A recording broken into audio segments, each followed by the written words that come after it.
Well, hi, Mama Judy. Good to see you. Good to see you as always. And welcome back to our listeners. We're so glad you're here. My name is Jill, and Mama Judy, my bonus mom, is here with me. And we're so excited to be talking with you this week. Yes, we are. We definitely enjoy this. So, Mama Judy, what are you working on artistically this week? You know, I haven't gotten into anything new. I've just kind of been working with what we've talked about before. Have you done anything new this week? Well, I intended to. William, my husband, and I went to the Outer Banks of North Carolina for a week vacation. And so I packed up a bunch of my slow stitching stuff and some threads and all that. And I was expecting to be inspired by the Atlantic Ocean. And that box just sat there, not doing much of anything. A couple times I'd have William pull over and I saw these beautiful types of seagrass. And like I got his pocket knife and I clipped some of those. I thought, ooh, maybe I'll stitch some of those in. And I had these grand ideas. Never did anything the whole week, but that's okay because we had so much fun. But one thing I did do was I stopped at a local thrift shop in one of the little towns we were in. Ooh. And I thought, I'm going to go in there and see if there's a cool piece of fabric or some yarn or something. And I bought one little skein. Is that what you say? Skein of yarn, like a ball of yarn. I think so. Yeah. And it was green for 25 cents. And it just, I felt like this kind of looks like some of the green in the little straw grassy things. But anyway, haven't used it. So down the road, I'll use it another time. But that's good because that's still part of your creative flow. Once you get into a creative flow and you begin something artistic, it's like you can't see the world the same way you did before. It develops a new way of visually and auditorily seeing the world. Every pattern, everything you find on the ground, there are several people, I'm not the only one. We walk with our eyes down because, oh my God, we might find something we can use. So yes, that's great. It took the greatest restraint. So over there are a lot of trees with Spanish moss that hang from either the oaks or the cypress trees. That Spanish moss, I was like, oh, can you imagine that stretched across some fabric and maybe lightly couched in? But I've heard, I don't know if this is true, that there's little mites in the Spanish moss, because I think I heard and maybe this is an old wives' tale, but if you put it in your hair and pretend like you have this hair, you're going to get some sort of mites in your hair. So I did not want to take some of that and put it in our car. And the next thing you know, we have mites. Okay. So because I love Spanish moss and I have a whole box of it, but what you can do, put it in a plastic bag. Then when you get home, put a little tiny bit of bleach in water, and that will then kill anything that happens to be there without, if you don't make the bleach too strong, it won't change the moss. But so am I soaking it in the bleach water mixture or just sprinkling a little in the bag? Just soak it in there. Oh, and then let it put it out.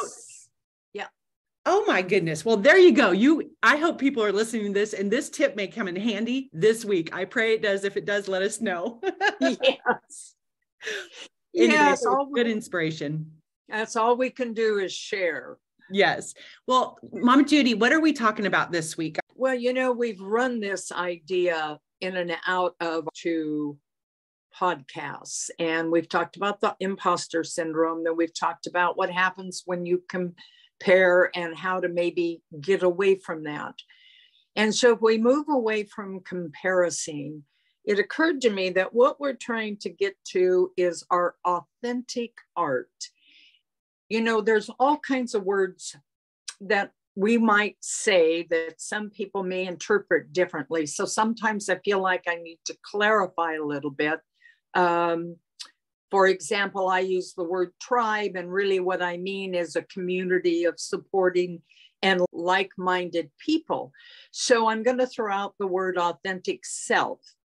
And what I mean by that is... And do you say authentic self or authentic art? I meant authentic. It's authentic art that comes from an authentic self. How about that? Okay. So really what I'm talking about, what's in my mind, is that you do your art, which is authentic to you. Last time we talked about comparing our art to other people. That doesn't help us if we allow it to destroy our creativity. So what our whole goal is, and I do this in myself, and trust me, this is not a one and done, the phrase they use in college basketball. This is an ongoing thing that you just need to be aware of. I still catch myself with going to someone and looking at a similar page they did and liking theirs better than mine. I have to pull myself back, have to deal with that, because I want to produce what is genuine to me. There's nothing original as far as earth-shattering art that hasn't been done by somebody else. What you're doing is creating an authentic interpretation of that through yourself. And so while I might go out to other artists and classes to learn techniques, and I might, like we've said before, steal like an artist, I might try to copy to learn.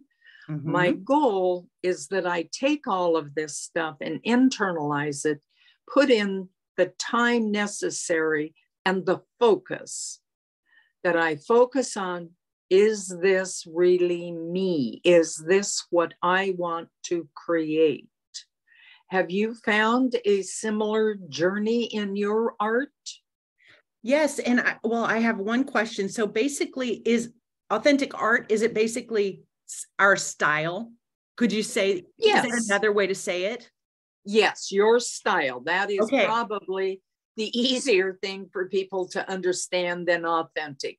But I like that word authentic. Is yours. Yeah, but authentic makes it more like an internal soul level. So I like authentic art style. I was just wanted to make sure if I was thinking about the same thing. Yes. And if anyone has seen your Instagram page, and a lot of different artists, you have a style. If you just scroll through your Instagram page, which I will link up in the show notes, you have a style. It's like earthy and, well, I don't know. What words would you describe your style as? Grungy. Grungy. Earthy, organic. I've had people say the words organic and earthy and grungy, which I love bright colors. I absolutely love bright colors. And there's an artist I've mentioned before. That's all she deals in, is painting with oil painting these beautiful bright colors. But they never show up in my work. That is not what draws me. When I pick up a bottle of ink or whatever I pick up, even a piece of paper that's been coffee dyed or eco dyed, I want the earth tones, the grunginess, the rawness, the organic. So we can love other styles, but it isn't what comes through if we pay attention to what we love. And in fact, Jill, I'm thinking back to 3 of the very first journals I did, and I kept them because I absolutely love them. And I don't keep my journals. I always feel like they're made for somebody else. But these are the rawest, most organic, grungy journals I created. And I kept those for myself because they were the closest to truly being everything that I wanted to create. Ooh, I love that. Well, are you willing to share a picture of those? Yes, I will. I'll get them out from their resting place, their hiding place, and I will send you some pictures that you can include. Okay, I'll include those in the show notes. That's perfect. And they started out, and when I got done with them, it's just like we said in the last podcast, look at something you've done and say, ooh, do I like it? And I loved them. I don't know why. I don't have to explain this. That's another thing. Don't explain your art to someone that doesn't understand. Just give them a nice answer, but you don't have to explain yourself, because sometimes, like with what I do, I can't explain to someone why I like rust and why I like dirt and why I like decay and that kind of thing. And it doesn't matter. I just do. Mm-hmm. And it's So what go comes with that. natural for you too. When you sit down, even wouldn't you agree with this? If you have a authentic art style, you sit down to do something, you're thinking, oh, I might do something that's maybe not normally your style. Pretty much it just turns into your style. And you're like, well, I didn't intend that, but that's what happens because it feels right at like a soul level. It's like you're driving down the road and somebody else is driving and they're going in a direction you don't want to do. So you grab the wheel and take it in the direction you want to go. Yes. Yeah. And when that happens, what I noticed in my journey is that, let's say I started out trying to mimic, I'm not going to use the word copy, but mimic somebody's style. Mm-hmm. And I couldn't do it. There was something that wouldn't allow me to not bring in my favorite brown color or not do this. And that's okay because you're developing, you pay attention, you're beginning to understand what your creative muse is trying to tell you. And the creative muse it's universal, but it's also as original as every person out there. Mm-hmm. It's such a vast, creativity is such a vast concept that every person living could do the same art form and we would have as many variations as there are people. The potential is just unlimited out there. So out of all this possibility, you're just trying to find what you love that you can then build on to make it your style and your authentic, genuine expression of art. Yes. And I think, and you started to ask me what my style is. I think I am still discovering my style. I know the pieces that I really love that I create, and it's usually going to be earthy tones, not grungy like yours, and you're more rust and that kind of stuff. I'm more like, I love the soft linen colors. I just like the lighter colors or lighter purples. And anyway, there's pieces that I create and I'm like, I can't just keep creating the same exact looking thing. I mean, but I know there's a style in there. I just haven't figured out what it is, but I am okay with that. I am exploring this, and at some point it will come out. And I had mentioned on our last episode about this little piece that I created watercolor on paper and then did some stitching. Yes. The colors were more primary colors in general. And while I loved it and it looked happy and stuff, it doesn't feel like that's my style. I still like it, but definitely there's something that I'm somewhat not disconnected. I don't even know what the word is. I still think it's neat looking and fun and happy looking, but it's definitely not my style. You have used in your description 3 of my favorite and I think very important words for everybody. You are discovering, finding your authentic art. If you find an authentic elf, that's even better. Okay, so finding your authentic art is a journey of self-discovery. You're finding what you like. You're finding what fits you. You try. How many times have women gone into a dress shop? You're looking for something that feels good when you put it on.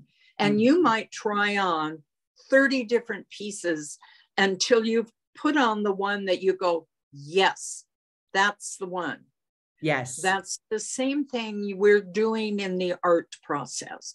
We can try different techniques. We can try different mediums. It's all available. We're just trying to find that one that when we put it on, there's something in us that says, ooh, I like this one. You know, when you, go ahead.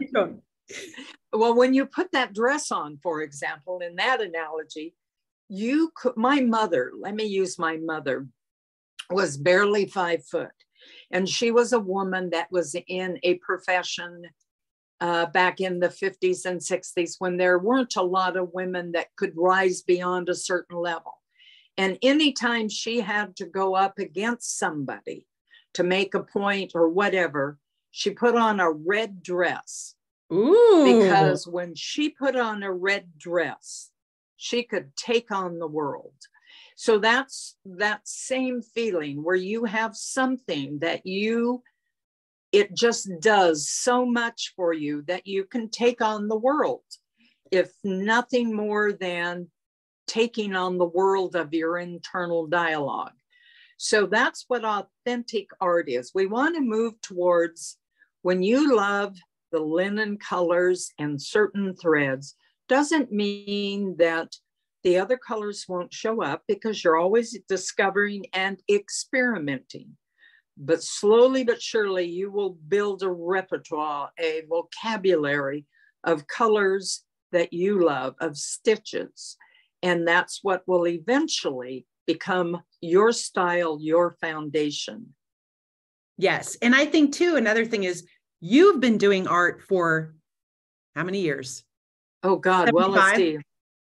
When I was in the 6th grade, I was drawing horses and writing children's books. So for 70 years, over 70 years, you've been an artist of some type. Yes. I would say I'm 52 right now. I kind of only been doing this art type. I've always loved doing craft projects, so I always get into that, but I've not been consistently doing art and really discovering this for the last 1 year. And so it is, like you said, a journey, and it's something that is developing, and it's a fun process. But it's interesting too, though, just if you had your Instagram page, my Instagram page, you can tell I haven't quite landed on anything. Yours is consistently, and while it can be wildly different, everything is so different in your journals, or, the things you work on, but it's like, okay, I see what is resonating with her soul and what you feel confident in. And when you said that about your mom, number one, I love the image of your mom just walking up in that red dress. But I also thought, isn't it funny when same thing with a dress, you go into a shop and you see this dress that you're like, oh, it's so beautiful or whatever. You put it on. It may be the most beautiful dress, but you feel like an imposter in it, or clunky, or absolutely can't pull it off because it's not meant for you. It can still be something beautiful, but it's maybe not meant for you. So you got to try on different things and see what works for you. Absolutely. That's what we're doing. Instead of dresses, we're just trying on different techniques, different mediums of art to discover the one that fits us. Right. That's the genuine. When I talk about authentic art, the way that I am using it is, that's your genuine style. That's you. And it's different from everybody else, even though there are other artists out on Instagram that have styles similar to mine. Or we'll have pages in our journals that look very similar. But when you get down to it, there's always a difference, and that's okay. I can go out to them, use them as inspiration, maybe even try a technique that they mention. But when it comes back, I have to put it onto something that I'm happy with. And when I say happy, it's a feeling of rightness. I normally don't use the word right and wrong, because to me, that's too judgmental. And this is not about judging. This is just feeling that this is right. This is me. This is what feels good to me.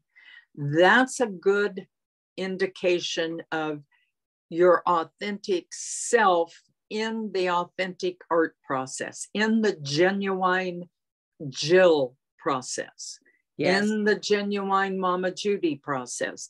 And if you go to my Instagram page, way back to the beginning where I did start journals, you'll see they were very, very different from what they are now. It's all recorded. My process is all recorded over the last probably 8 years with journaling. Right. Wow, that's wonderful. And so one of the things, so I was thinking we could mention a few tips. So if somebody is feeling like, how might I discover my authentic art style? One thing that we've already kind of been talking about is experimenting, right? Yes. I mean, you've just got to try things to see. If you don't try things, you're not going to figure that out. So you've got to be open to experimentation, practicing. looking for inspiration and that type thing. And one other thing I thought of, and then I'd love to hear if you have any other tips about that, is another way perhaps that could be a good exercise to discover this. And I think I'm going to do that this weekend, this exercise. Okay.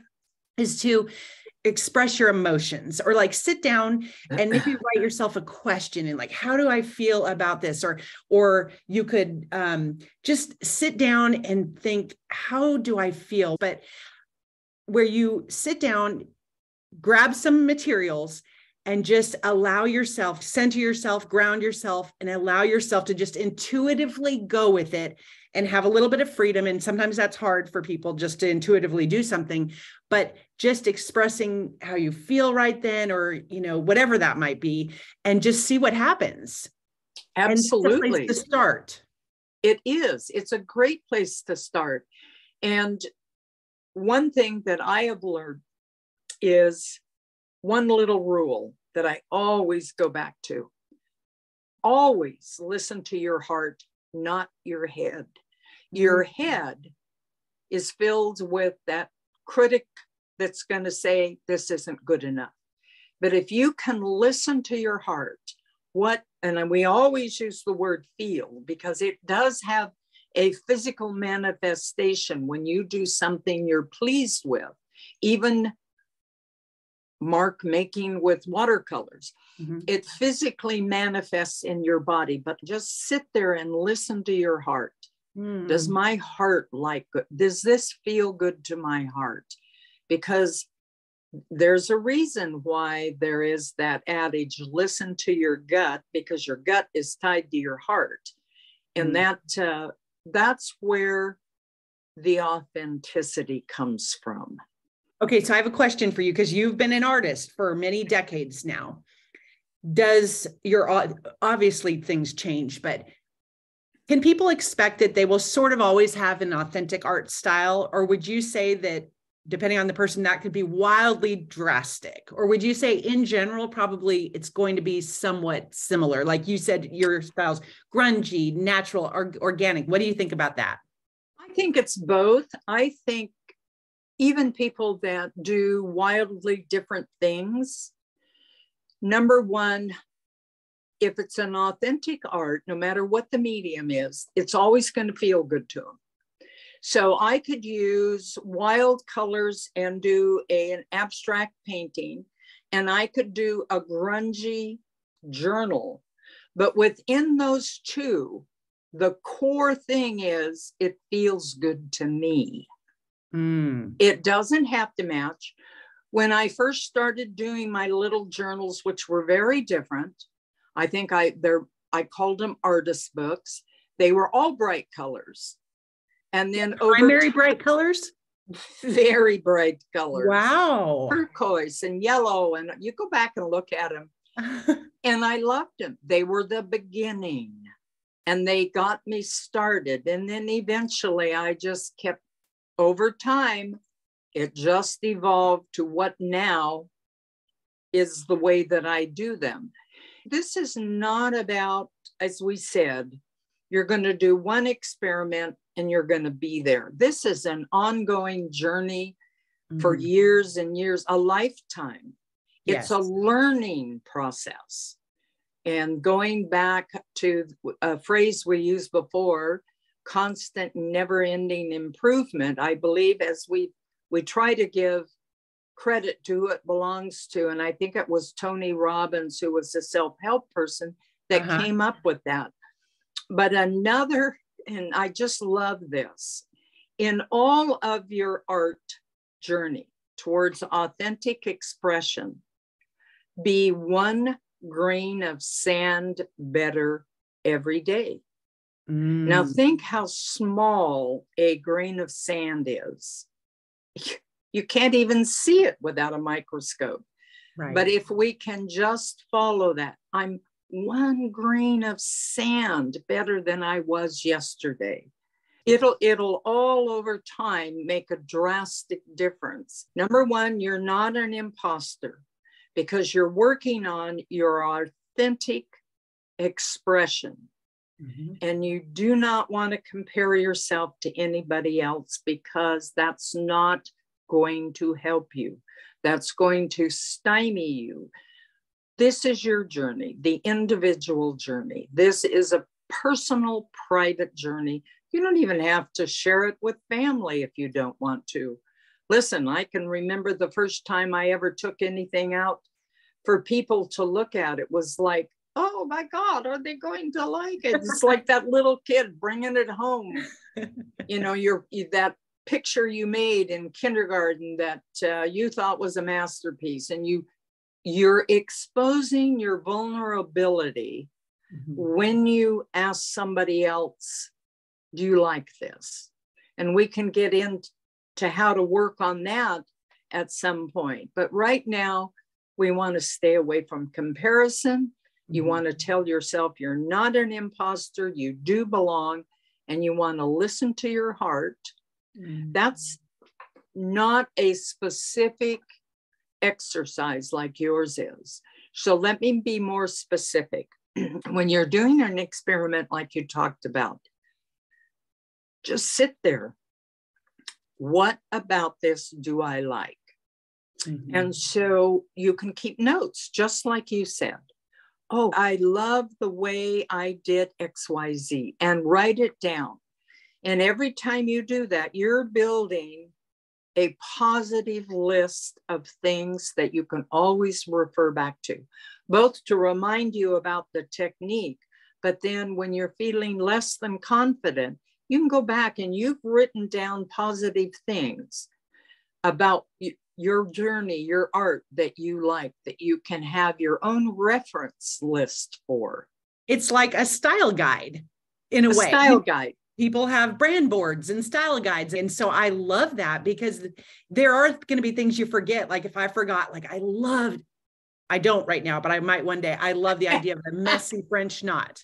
You've done some messy French knots that you showed me one time. I'm like, oh my gosh, that looks so good. But I'm not doing that yet. But one day I feel like I'm going to do something with a messy French knot on a stitching project.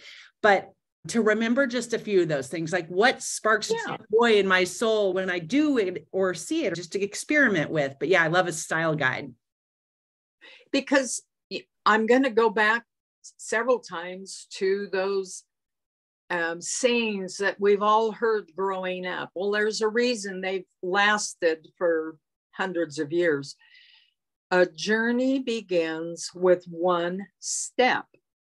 And your art journey begins with one step, and then another step, and then another step. So all of this feeds into it. And you can take anything we share and rearrange it to the way it fits you.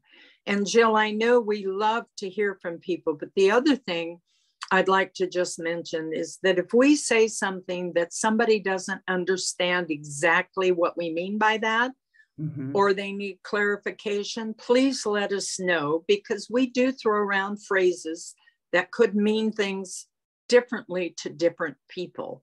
Yes. I'm particularly bad at that. I got more time on earth than you do, so I've collected more of them. Yes, that's a great point. So do let us know. Well, I love this conversation. This has been so fun. And I hope that anyone listening, whether you know your style right now and you are loving your style, yay for you. And then for people that are still exploring like me and just kind of figuring out that style, have fun with it. That's the other thing I would say. Have fun. If you're not having fun, probably not your style. I mean, if you're forcing yourself, that's probably not your style, or it's not a good style to go with. If your jaws clench when you're doing your art or whatever, not a good style. That's a good indicator. Ooh, stress. Okay, the other indicator is there's always going to be a little stress from a high learning curve when you're learning something new. That's understandable. But if you get to the point where you hate to sit down and do something, get rid of it. Yes, amen to that. Because like I mentioned in the last podcast that I had picked up jelly printing. Well, to me, jelly printing was so fun because it was like being that uninhibited child that used to play in finger paints. There's no wrong answer, so to speak. Yes. I just get to do in my finger paints whatever I feel like. I'm a happy kid. And maybe that is just the thing too. If you're listening, the jelly plate printing that Mama Judy talked about. Maybe that's something someone that's listening to this and like, just go Google it or whatever and try something like that out, because that might end up being your style. Like if you've learned something new, try it out. If it sounds fun, see what you might want to do. And I think that's an easy entry to barrier. I mean, I know you have to buy the jelly plate. It is. You just have paint, right? That you put on it and then you just put paper. So it's not, it doesn't take all this stuff. No, it's very, very small. So if you don't have a big space, it fits well. You don't, I think the jelly plates out on Amazon are about $20. You only need one. Buy some cheap paints. So let's say for less than $30, you can get started.